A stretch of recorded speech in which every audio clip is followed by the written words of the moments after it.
We begin this week at the Naro Space Center in South Korea, where the country successfully launched its first homemade space rocket, the Nuri.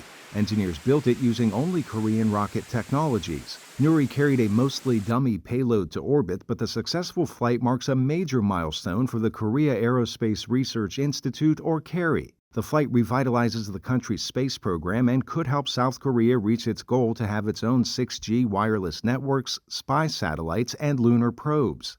이제 우리 대한민국 땅에서 Now the road to space from our land has been opened. It was the product of 30 years of daunting challenges.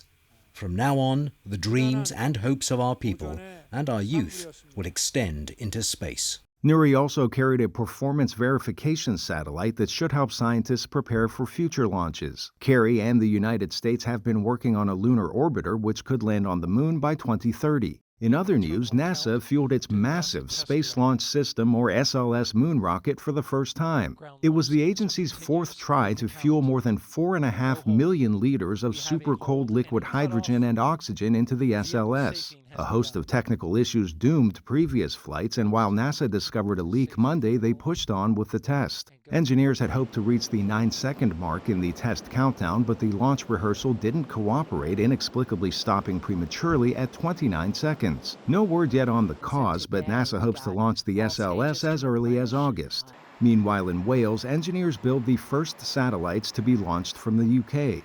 They say the device will be a prototype space factory able to produce materials in microgravity that are impossible to build on Earth. Virgin Orbit will launch the satellite built by aerospace company SpaceForge later this summer. What SpaceForge builds in space will come back to Earth for sale.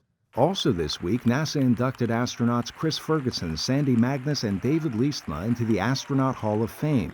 The agency said the awards were for their outstanding accomplishments in furthering NASA's mission of exploration and discovery. Their induction marks a total of 105 astronauts in the Hall of Fame since its creation in 1990.